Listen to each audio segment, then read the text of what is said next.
Dr. Kamna Desai is a clinical dietitian and she is a public health nutritionist. In fact, Dr. Kamna Desai is very popular amongst the marathon runners and joggers of our country. She is a hydration and nutrition expert on marathons. Dr. Kamna Desai writes extensively on the subjects of nutrition and public health in various newspapers and health magazines. Over to you, Dr. Kamna Desai. Thank you, sir, for the kind introduction. And today I'll be talking on the topic of protein insufficiency. So, what is protein insufficiency? As the term suggests, it is insufficiency of an important macronutrient, that is protein. Insufficiency of any nutrient for that matter, when it occurs in the body, it leads to a deprived state which is known as deficiency. Obviously, this insufficiency of nutrient will have its own detrimental or negative effects. So this protein insufficiency is a type of malnourishment and can lead to what we commonly call as malnutrition.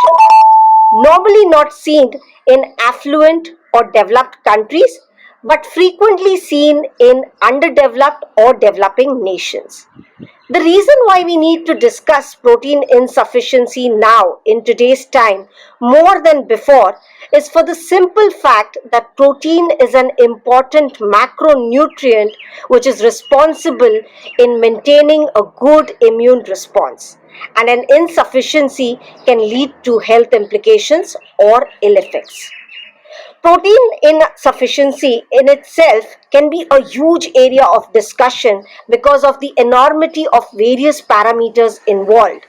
There are causes, concerns, consequences, and control measures, or what we call as solutions, as to how to overcome this challenge of protein insufficiency, which I'll be discussing today. So coming on to the first term, which is malnutrition. Malnutrition is defined as the imbalance between the body's needs, or what we call as requirements, and the intake of nutrients, which can lead to nutritional disorders. So coming on to the types of malnutrition. Malnutrition can be broadly divided into two types. First being overnutrition and second being undernutrition. In overnutrition, nutrients are oversupplied as against the body's requirements, whereas in undernutrition, nutrients are undersupplied as against the body requirements. Protein insufficiency, also known as protein deficiency, now that we understand, falls in this category of undernutrition. So both, we need to bear this in mind, both undernutrition and overnutrition can cause nutritional disorders. So when the body's equilibrium of requirement versus intake is disturbed, it can lead to malnutrition. So the primary cause of protein insufficiency is low income or low purchasing power. As we all are aware that protein is expensive as against carbohydrates or carbs. Simple example would be, take the pulses or the legume prices and compare them against the cereal prices, and you will realize that legumes and pulses are much more expensive as against your grains or cereals. Or even dairy product prices are not light on the monthly budget.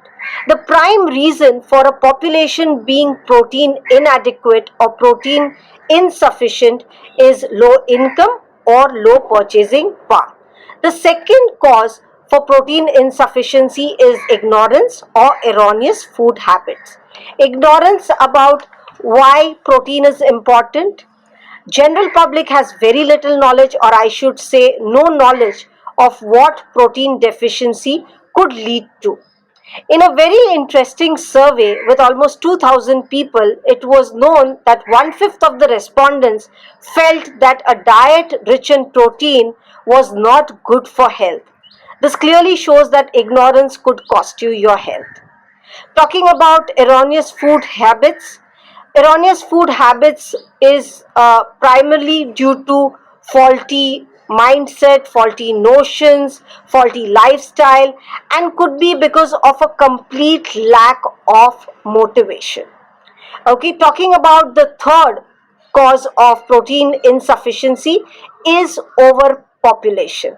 Even a cursory examination in India today indicates that there is a major problem of overpopulation.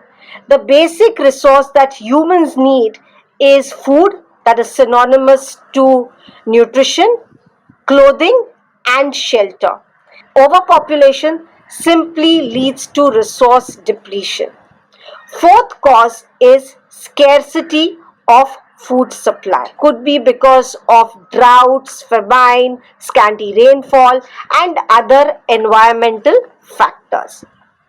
Okay, it could also be because of the availability of the same food products at a much higher price. Talking about secondary causes of protein insufficiency, where you were able to overcome the primary challenge of procuring the right nutrition for your needs, but still suffer from insufficiency because of certain intrinsic or limiting factors. So, the first reason for a secondary cause of protein insufficiency would be something like diarrhea or malabsorption. As we all know, that dietary proteins needs to be digested, broken down into amino acids, and then absorbed and assimilated in the body. So, for any reason, if there is diarrhea or intestinal malabsorption, there could be loss of the nutrients involved. Okay, talking about the second concern, that is infections. So, the stimulation of an immune response because of an infection, like a respiratory infection, increases the demand of metabolically derived anabolic energy. This means that any infection is a catabolic activity leading to loss of critical body stores of protein and energy. The third reason could be metabolic or renal disorders like proteinuria or nephrotic syndrome, in which important proteins are lost in the urine. Okay, various stages of the renal disease, you need to monitor the protein intake, where the protein intake could be increased or decreased. Again, the same goes with hepatobiliary diseases, okay, specifically something like the liver cirrhosis, where the intake of protein is increased by almost 50%, and a person needs to take almost close to 1.5 gram per protein per kg of his body ideal body weight. Okay, so hepatobiliary diseases also, you need to monitor the protein intake. Last but not the least would be obesity, your insulin resistance, and diabetes. All of this, which is like your metabolic disorder syndrome X, which we commonly call, this would also lead to more protein requirements for the body. Now, talking about the concerns, okay, India is a nation that has diet rich in carbs and fats, whereas proteins and micronutrient inadequacy is seen in about 70% population. Indian diets derives almost 60% of their proteins from cereals, which is again heartening because of the cereal protein being relatively low digestible and low in quality. Except proteins, both other macronutrients, that is carbohydrates and fats, are stored in the body for future use. Carbohydrate is stored as glycogen in the liver, and fat is stored in adipose tissues. Of the dietary proteins, half of it, that is 50% of it, is used to build skeletal muscle mass, and up to 15% of it is used in structural tissues such as skin and bones. Okay, and the remaining will obviously be used in your visceral organs like the kidney and liver. So, whereas dietary proteins primarily build up the skeletal muscle mass, and in case of deficiency, they have to be broken down by the body, which is known as muscle breakdown, and this creates a negative nitrogen balance. In short, proteins cannot be stored in the body to be used for later needs. The consequences of protein insufficiency. First of all, it impacts the overall quality of life, okay, and majority of the consequences are obviously health implications ranging from mild to moderate to severe. Okay, so we'll just have a look at all the consequences. First and foremost is low energy levels or lethargy, tired, run down feeling, a general feeling of malaise. There could be poor appetite because of protein deficiency. There could be changes in your skin, hair, nails, irritability, and mood swings. As we all realize that serotonin, tryptophan, all these are manufactured in the body only when you have sufficient protein. So, this deficiency could lead to irritability or even mood swings. Poor muscle health is directly related. Okay, reduced stamina, increased risk of bone ailments, specifically something like bone fractures. Okay, also it could lead to lower resistance to infections. It could lead to reduced lean body mass, leading to sarcopenia. Okay, also the consequences in majority of the cases in adults, muscle breakdown, when it starts to begin, they will start seeing some amount of weight loss, okay, when it is over a period of time, and this impacts the muscular strength of the individual, and over a period of time, as we discuss, if it continues, it could lead to sarcopenia. So several severe cases of protein deficiency would lead to kwashiorkor and marasmus in children. Kwashiorkor is a severe protein deficiency with normal calorific intake, generally leading to muscle wastage and severe edema all over the body. Whereas marasmus is another form of protein deficiency along with an overall inadequate calorific intake. This generally leads to wasting of all tissues like muscle and adipose tissue wasting. Kwashiorkor is generally seen in children over the age of 1 year, whereas marasmus is seen in generally children below the age of 1 year. Protein is known as the building block of the body and essential for growth and development. So, when the protein deficiency runs long term, apart from wasting that we've seen, it can also result in stunting. Also, in a young country like India, where the average or the median age of the population is less than 30 years, the protein insufficiency could lower the productivity of adults over a period of time and cause a socio-economic burden on the nation. Poor athletic performance can be attributed to protein inadequacy. So, what are the solutions to improvise the protein deficiency? First and foremost is look for good sources of proteins which are easily available in the daily foods and try to include it in each and every meal. Okay, I'll just give you a few examples. You have dairy products, okay, ranging from milk to curd, yogurt, cheese.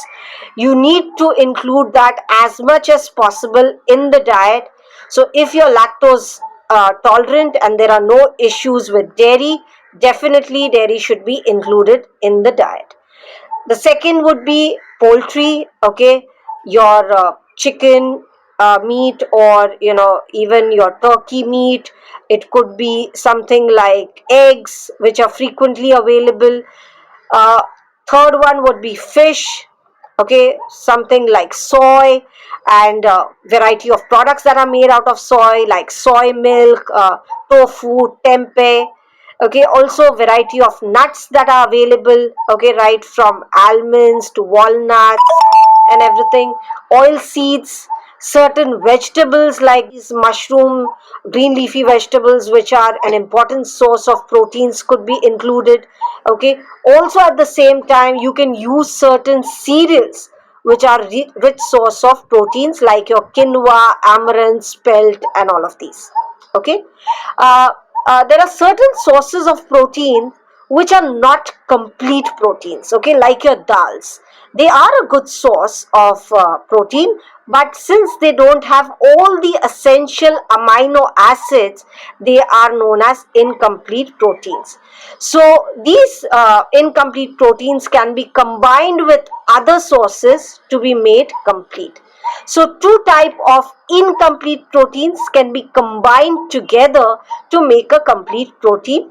These sources are essentially known as complementary proteins. Both legumes and grains, they fall in the category of incomplete protein. So legumes are deficient in two essential amino acid, methionine and tryptophan, whereas when you see grains, they have the two essential amino acids, methionine and tryptophan, but they lack in the other two amino acid, that is isoleucine and lysine, okay, which is present in the legumes. So when you combine both the legumes and the grains, they together would form a very good source of complementary proteins. A classic example would be your rajma chawal, okay. So I would suggest that you need to look out for such complementary proteins. Specifically, the vegetarians need to focus on these complementary proteins. Okay, then talking about supplementation, and we need to see why supplementation is important. Okay, agricultural produce cannot suffice the requirements. We also know that to treat severe deficiency of proteins without increasing the overall calorific value of the diet drastically, supplementation will be very important. To tackle high protein requirements in people with digestibility disorders and health issues, again supplement is will play a very important role. Athletic needs to improve performance, again you'll need supplementation. Urban settings, for the sake of convenience, you will need supplementation. So in India, the heavy reliance on cereals for dietary proteins, from both practical and cultural standpoints, supplementation may be the option with the highest efficacy potential. Okay, also what we need to understand is nutrition education will play a very important part to improvise this protein insufficiency. Okay, government projects, policies on nutrition needs to be well developed so that we counter this problem of protein insufficiency. Another solution would be to make low cost protein rich foods available to the general population, and food fortification or enrichment could also be a very good solution to improvise on the protein insufficiency. So, most researchers on children's protein consumption in Southeast Asia countries suggested that only dietary protein intake and not the total dietary energy deficiency is associated with child growth. This itself shows the importance of protein in the daily diet. Prior researches have shown that in diets deriving over 50% of the protein from cereal sources, protein quality is relatively poor, affecting the biological value and limiting the protein utilization. A whole lot of studies suggest that animal proteins are complete proteins, that is, they are readily digested since they have a higher PDCAS score and has a higher bioavailability. They also serve as an efficient source of important micronutrients that are needed by the body. Many studies have found that an adequate intake of protein in old age helps fight against physiological age-related sarcopenia. Specifically, poultry meat, which is a good quality protein source characterized by high digestibility and chewability, along with an excellent micronutrient portfolio such as calcium, iron, zinc, and vitamin A, is particularly important for the elderly population. Epidemiological studies conducted across various parts of the world in highly diverse population with different food preferences and nutritional habits provide solid information on association between diet, and health. Several prospective studies support the association between poultry consumption and good health, obviously, as a part of vegetable rich balanced diet. This diet is associated with reduced risk for developing cardiovascular and type 2 diabetes mellitus. Collating various researches on the eating pattern of Indians, it was found that almost 73% Indians are protein deficient and around 80% of the Indian diets are considerably deficient in protein. A study conducted by IMRB published a report which said several cities in India are highly protein deficient. Leading the list of protein deficient cities is Lucknow, a city ironically known for its delicious kebabs and biryanis. Following Lucknow were two cities, Ahmedabad and Chennai, and in the third place was Vijayawada, and this was followed by the two metro cities, Mumbai and Delhi. Okay, so thank you so much for the opportunity today.